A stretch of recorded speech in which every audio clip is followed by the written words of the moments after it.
नमस्कार दोस्तों, मोदी सरकार ने आज संसद में यह कह दिया साफ साफ, दो टूक और ऑन रिकॉर्ड कि आंदोलन के दौरान किसानों की मौतों का कोई आंकड़ा नहीं है, और जब आंकड़ा ही नहीं है तो मुआवजे का सवाल ही नहीं उठता।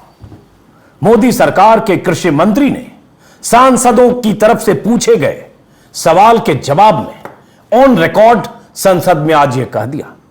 अब संसद में सरकार के जवाब के दो पहलू हैं। एक कि मौतों का कोई आंकड़ा नहीं है, लेकिन उससे बड़ी बात मुआवजे का कोई सवाल ही नहीं उठता।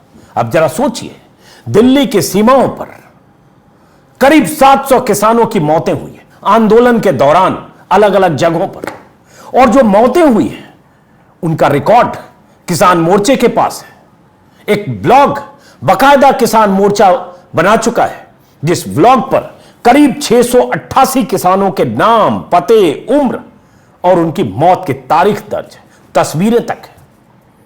और किसान मोर्चे के नेता लगातार सरकार से मांग कर रहे हैं कि जिन किसानों की जान गई है आंदोलन के दौरान, जिन्होंने खुदकुशी की है, जिनकी मौत हार्ट अटैक से या बीमारी से दिल्ली की सीमाओं पर हुई है, जो सर्दी में जिनकी मौत हो गई या टेंट में मौत हो गई, उन मौतों का हिसाब सरकार ले और उन्हें मुआवजा दे। लेकिन सरकार ने तो कह दिया आंकड़ा ही नहीं है, और जब आंकड़ा नहीं है तो मुआवजे का सवाल क्या है। दोस्तों, ये वो सरकार है जिससे जब पूछा जाता है संसद में कि ऑक्सीजन की कमी की वजह से कितनी मौतें हुई कोविड काल में, सरकार कहती है कोई आंकड़ा नहीं है। ये वो सरकार है जिससे जब सुप्रीम कोर्ट पूछती है, सुप्रीम कोर्ट पूछता है सड़क पर पलायन कितने मजदूर कर रहे हैं, या सड़क पर कितने मजदूर हैं जो कोविड काल में पलायन करते हुए पैदल जा रहे हैं, सरकार सुप्रीम कोर्ट में कहती है, सरकार की तरफ से कहा जाता है सड़क पर कोई मजदूर नहीं है। तो ये सरकार, इससे अगर आप ये उम्मीद करें कि किसानों की मौतों का मुआवजा दे, तो उस उम्मीद का जवाब आज संसद में केंद्र सरकार के कृषि मंत्री की तरफ से दे दिया गया। किसानों की मौतों के बारे में जानकारी एक गूगल सर्च पर उपलब्ध है। सरकार की मंशा अगर संदिग्ध न होती और सरकार अगर मानवीय ढंग से सोचती, तो किसान मोर्चे से कह सकती थी आप हमें लिस्ट दें, जिन राज्यों के वो किसान हैं, चाहे पंजाब, चाहे हरियाणा, चाहे यूपी, चाहे कहीं के भी, उन राज्य सरकारों को चिट्ठी लिखती कि आप हमें वेरीफाई करें क्या इस किसान की मौत आंदोलन के दौरान हुई है, और कोई पैमाना सरकार बना सकती थी कि हम ऐसे मामले में इस तरह की मौतों को हम मुआवजा के लिए कंसीडर करेंगे, उनके परिजनों को मुआवजे की जो राशि है वो तय हो सकती थी। लेकिन यह सरकार, मोदी सरकार है, प्रधानमंत्री मोदी एक तरफ राष्ट्र के नाम संदेश में कहते हैं हमारी तपस्या में कुछ कमी रह गई, इतने पवित्र शब्द का इस्तेमाल प्रधानमंत्री करते हैं, और संसद में कृषि मंत्री कह देते हैं मौतों का कोई आंकड़ा नहीं, इसलिए मुआवजे का कोई सवाल नहीं। दोस्तों, मैं कुछ ऐसे किसान जिन्होंने अपनी जान दी है, जिन्होंने खुदकुशी की, या जिनकी मौतें अलग अलग वजहों से आंदोलन के दौरान हुई, उनका जिक्र करना चाहूंगा। इसलिए जिक्र करना चाहूंगा कि उनके घरों में आज भी मातम होगा, और मैं खुद चश्मदीद भी रहा हूं। मैं चश्मदीद रहा हूं टिकरी बॉर्डर और सिंघू बॉर्डर पर और गाजीपुर बॉर्डर पर, जब खुदकुशी के बाद किसानों का बेजान जिस्म वहां से रवाना हुआ था। और एक पूरी लिस्ट है मेरे पास जो आसानी से किसान मोर्चे के ब्लॉग पर उपलब्ध है। गाजीपुर बॉर्डर पर पिछले साल नहीं, इसी साल माफ करें, जनवरी में एक किसान की मौत हुई थी, कश्मीर सिंह। मौत नहीं हुई थी, खुदकुशी की थी। 70-75 साल के रामपुर के रहने वाले बुजुर्ग किसान टॉयलेट में फंदा लगाकर उन्होंने अपनी जान दे दी और चिट्ठी लिखी प्रधानमंत्री के नाम। और ऐसी चिट्ठियां दर्जनों किसान प्रधानमंत्री के नाम या सरकार के नाम लिख गए। मरने से पहले ये कह गए कि कृषि कानून वापस करना, किसानों को संदेश दे गए, उसके बगैर लौटना नहीं, और सरकार कहती है कोई आंकड़ा नहीं। कश्मीर सिंह 75 साल के बुजुर्ग, सुबह का वक्त था, तारीख 2 जनवरी 2021 थी। मैं गाजीपुर बॉर्डर पर जो कवरेज के लिए मैं रोज जाता था, तभी मुझे किसी ने बताया कि एक किसान का जिस्म लटका है फंदे पर, और मैं वहां गया। आज भी वो तस्वीर मैं भूल नहीं पाता हूं। मैं चाहता हूं कि आप 2 मिनट धैर्य से वो वीडियो देखें कि उन्होंने जो नोट लिखा था, नोट छोड़ गए थे, वो गुरमुखी में था। कोई शख्स उसे पढ़ रहा था और एक किसान नेता तेजिंदर विर्क मेरे कहने पर अनुवाद करके उन्होंने बताया। देखिए तस्वीर, उसके बाद सोचिए कि सरकार कहती है कोई आंकड़ा नहीं है इसलिए मुआवजे का सवाल नहीं है। देखिए वीडियो। अपने आप ही कर रहा हाँ, मेरा शरीर करना खड़िया जाए, जिथे शरीर संग तिन मनुखता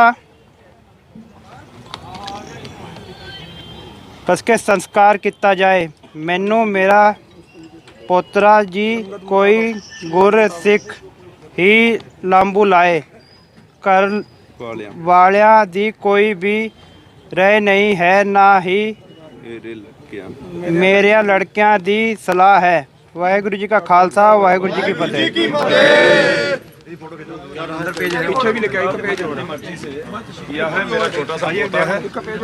मेरा छोटा सा पोता है, मैंने अपनी मर्जी से किया है, किसी का मेरे पे दबाव नहीं है। और मेरे अंतिम संस्कार यहीं पे किया जाए, मेरा अंतिम संस्कार यहीं पे किया जाए।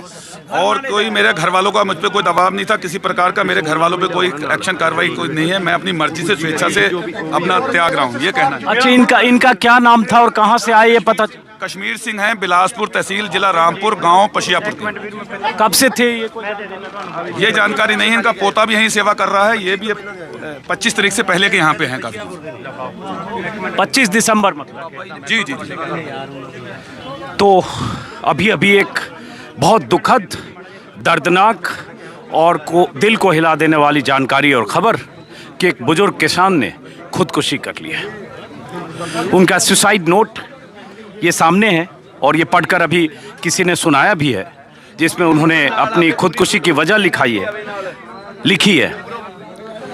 और इस हादसे के बारे में इससे ज़्यादा कुछ कहना मेरे लिए भी मुश्किल है। उन्होंने ये भी कहा कि उनका अंतिम संस्कार यहीं किया जाए, और बहुत कुछ लिखा है उन्होंने गुरमुखी में, जिसे बहुत सारे लोग यहाँ पढ़ने की कोशिश कर रहे थे। कल एक किसान की यहाँ मौत हुई सर्दी से, और आज एक किसान ने खुदकुशी की है गाजीपुर। जैसे कश्मीर सिंह ने अपनी जान दी, ऐसे बहुत सारे किसानों ने अपनी जान दी, खुदकुशी की। खुदकुशी को कानूनन अपराध माना गया है, लेकिन इन खुदकुशियों की वजह पर गौर करें सरकार। और खुदकुशी करने वाले किसानों ने प्रधानमंत्री और सरकार के नाम चिट्ठी लिखी। एक मैं देख रहा हूं गूगल पर सब उपलब्ध है। टिकरी बॉर्डर पर 7 मार्च को हरियाणा के 50 साल के किसान ने फांसी लगाकर जान दे दी। राजवीर नाम था, हिसार के रहने वाले थे। फांसी लगाने से पहले राजवीर ने सुसाइड नोट में लिखा, सरकार से मेरी हाथ जोड़कर विनती है, मरने वाले की आखिरी इच्छा पूरी की जाती है। मेरी आखिरी इच्छा है कि तीनों कृषि कानून सरकार वापस ले और किसान खुशी खुशी घर जाएं। साथ में यह भी लिखा अपने साथियों के लिए संदेश के तौर पर, किसान भाइयों, मेरा बलिदान व्यर्थ नहीं जाना चाहिए। तीनों काले कानून सरकार को वापस कराकर ही घर जाएं। सरकार तीनों कानून वापस ले और एमएसपी की गारंटी दे। और उसके बाद इस किसान ने अपनी जान दे दी। ऐसे ही 8 फरवरी 2021 को हरियाणा के किसान करमवीर सिंघवाल ने खुदकुशी कर ली। सुसाइड नोट में आंदोलनकारी किसानों के नाम संदेश लिख छोड़ा। किसानों से कहा, काले कानूनों के खिलाफ मरते दम तक संघर्ष करना। इसी तरह से जनवरी में पंजाब के फतेहगढ़ साहिब के अमरिंदर सिंह ने जहरीला पदार्थ खाकर जान दे दी। एक लंबी लिस्ट है मेरे पास, और ये सारी लिस्ट किसान मोर्चे के ब्लॉग पर उपलब्ध है। राजवीर सिंह हिसार के, जिनका जिक्र किया, गुरप्रीत सिंह फतेहगढ़ साहब पंजाब के, सिंघू बॉर्डर पर सुसाइड कर लिया नीम के पेड़ से लटक कर, फंदा लगाकर। नसीब सिंह हैं पंजाब के, जिन्होंने खुद को गोली मार ली। हरनीक सिंह पंजाब के, 60 साल उम्र थी, कीटनाशक दवाओं का घोल पी लिया, दिल्ली मोर्चा से लौटने के बाद सुसाइड कर लिया। लंबी लिस्ट है। और तो और एक वीडियो में मैंने आपको बताया था, जिन किसानों ने जान दी है उन किसानों के बच्चों ने अलग अलग ढंग से जो अपनी भावनाओं को व्यक्त किया, उस पर भास्कर ने, दैनिक भास्कर ने एक स्टोरी की थी जिसमें 8-10 बच्चों का संदेश लिखा हुआ था, दर्ज था। कोई कह रहा है कि मेरे पापा तो चले गए, अब जमीन की खेती कौन करेगा। कोई कह रहा है मेरे पापा चले गए, किसी और के पापा ना जाए। कोई कह रहा है मेरे पापा तो कह के गए थे किसान आंदोलन में जा रहा हूं, वो लौट कर क्यों नहीं आए। कोई लिख रहा था बच्चा मासूम, 10 साल, 6 साल, 12 साल, 14 साल के मासूम, आई मिस यू पापा, आप हमें छोड़कर क्यों चले गए। वो संदेश पढ़ते वक्त जितनी बार मैंने पढ़ा उतनी बार भावुक हुआ। वो संदेश मैं स्क्रीन पर अभी लगा रहा हूं, ये बच्चों की हैंडराइटिंग में है। क्या प्रधानमंत्री को पता नहीं कि किसानों की जो मौतें हुई है, जिन्होंने जाने दी है, उन्होंने उनके नाम चिट्ठियां लिखी है और अखबारों की सुर्खियां बनी है कई बार। उसके बाद यह कहना कि कोई आंकड़ा नहीं है, इतनी अमानवीयता, इतनी संवेदनहीनता, क्या दुश्मनी है उनसे। 700 लोगों ने अगर जाने दी है, आप चाहते तो उसका एक पैमाना तय कर सकते थे, जो मैंने शुरू में कहा, किसान मोर्चे के नेताओं से बात करके, उनसे लिस्ट लेकर, राज्य सरकारों से कोऑर्डिनेट करके, और उसके बाद संसद में जवाब देते। लेकिन ये कह देना कि मुआवजे का कोई सवाल नहीं है, और किसान लगातार ये मांग कर रहे हैं कि जिनकी मौत हुई है उन्हें मुआवजा दें। किसान मोर्चे की तरफ से चिट्ठियां लिखी गई है, लेकिन सरकार तो सरकार है। बात करते वक्त यह कहना कि मेरी तपस्या में कोई कमी रह गई, किसान भाइयों के लिए इतने संवेदनशील है, लेकिन दरअसल इस सरकार ने उन्हें किसान कभी माना ही नहीं, जो आंदोलन कर रहे थे उन्हें कभी उस नजर से देखा ही नहीं। उन्हें जब देशद्रोही, मवाली, आतंकवादी, चीनी, पाकिस्तानी, खालिस्तानी, गुंडे, न जाने क्या क्या कह दिया गया और कहा जाता रहा, तो उस सरकार से कैसे उम्मीद कर सकते हैं कि वो सरकार उनकी मौतों का आंकड़ा रखे और मुआवजा दे। और तो और मुझे याद है हरियाणा के कृषि मंत्री जेपी दलाल का एक बयान, जब किसानों की मौत का आंकड़ा 300 से ज्यादा हो गया था, उनका एक बयान था कि इतने लोग, 2 लाख लोग कहीं होंगे तो कुछ मरेंगे ही, घर में रहेंगे तो भी मरेंगे, हार्ट अटैक होगा, इसमें बड़ी बात क्या है। तो जब इतनी संवेदना के स्तर पर इतने असंवेदनशील मंत्री हो और सरकार में ऐसे मंत्री, संतरी, नेता और तमाम लोग हों जो इन किसानों के अस्तित्व को ही खारिज करते हो, फिर उनसे क्या उम्मीद करें। लेकिन कम से कम मैं बार बार कहूंगा कि 8-10 सुसाइड नोट, प्रधानमंत्री बहुत कुछ पढ़ते हैं, डॉक्यूमेंट पढ़ते हैं, 18 घंटे 20 घंटे काम करते हैं, कभी थकते नहीं हैं, कभी सोते नहीं हैं, तो कम से कम कुछ किसानों का सुसाइड नोट पढ़ लें। शायद उनका मन और दिल उन पंक्तियों को पढ़कर बेचैन और विचलित हो जाए। शायद कुछ भीतर से हिले और लगे कि नहीं, जिसकी जान चली गई, कम से कम उसके परिजन को, उसके परिवार को, उसके बच्चे को कोई आसरा मिले, कोई सहारा मिले, कुछ मुआवजा मिले। बहुत तकलीफदेह है यह कह देना कि कोई आंकड़ा नहीं है। आक्रोश उस दिन भी था जब संसद में कहा कि ऑक्सीजन की कमी से मौतों का कोई आंकड़ा नहीं है। पूरे देश ने देखा, हर राज्य में हॉस्पिटल के बाहर तड़पते लोग, बिना ऑक्सीजन के अस्पताल के बाहर मरते लोग, घरों में मरते लोग, चीख पुकार और सोशल मीडिया पर ऐसी तस्वीरें और ऐसे संदेश, और सरकार का कह देना कि कोई आंकड़ा नहीं है। ये वो सरकार है जिसे आंकड़ों से परहेज है। ये वो सरकार है कि 2014 में चुने जाने के कुछ ही दिनों बाद बेरोजगारी तक के आंकड़े बंद हो गए, और बेरोजगारी के आंकड़े अगर लीक हो गए तो 2 अधिकारियों की बलि ले ली गई।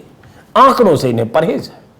इन्हें सिर्फ उन आंकड़ों से मोहब्बत है जो सरकार की तरफ से प्रोपेगेंडा करे। रोजगार कितने दे दिए, कितने लोगों को शौचालय के तहत, शौचालय योजना के लिए पैसे दे दिए, उज्ज्वला के लिए गैस दे दिए, उज्ज्वला योजना के तहत कितने लोगों को हमने तरह तरह के कंपनसेशन दे दिए, या कितने लोगों को हमने की मदद कर दी। ऐसे आंकड़े जो अखबारों में पूरे पूरे पन्ने छपते हैं, वो आंकड़े तो हैं। उन आंकड़ों की सत्यता अगर परखेंगे तो उसमें बहुत गड़बड़ झाला फर्जीवाड़ा भी मिलेगा। इस पर कई बार मैं वीडियो बना चुका हूं। लेकिन जहां ऐसे आंकड़े हैं वहां सरकार कहती है संसद में कोई आंकड़ा नहीं है। तो फिलहाल दोस्तों, बहुत तकलीफ के साथ इस वीडियो को खत्म कर रहा हूं। सरकार के इस बयान के बाद एक नाउमीदी जरूर है, लेकिन फिर भी अभी भी मुझे लगता है कि शायद प्रधानमंत्री मोदी इन किसानों को नापसंद करने वाले बीजेपी के नेता के तौर पर या पार्टी के शीर्ष पुरुष के तौर पर न सोचते हुए एक बार 130 करोड़ आबादी वाले देश के प्रधानमंत्री के तौर पर सोचेंगे, जिस 130 करोड़ आबादी वाले देश में ये किसान भी रहते हैं और वो किसान भी रहते थे जिन्होंने जान दे दी। बात तो 130 करोड़ की करते हैं।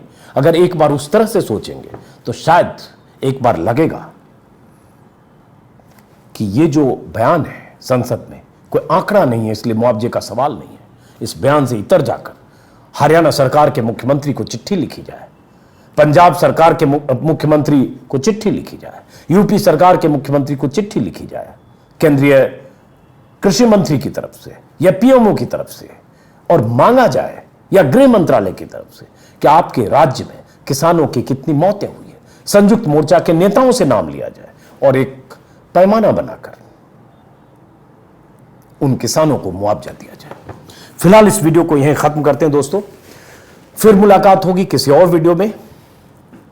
किसानों का आंदोलन कई तरह के उतार चढ़ाव से गुजरता हुआ, कामयाबी के शिखर पर पहुंचता हुआ, कई तरह के विवादों में भी अभी है, कई तरह की बयानबाजियां खबरें अखबारों में भी है। अब 4 तारीख को मीटिंग है किसान मोर्चे की, संयुक्त मोर्चे की, आज से 3 दिन बाद।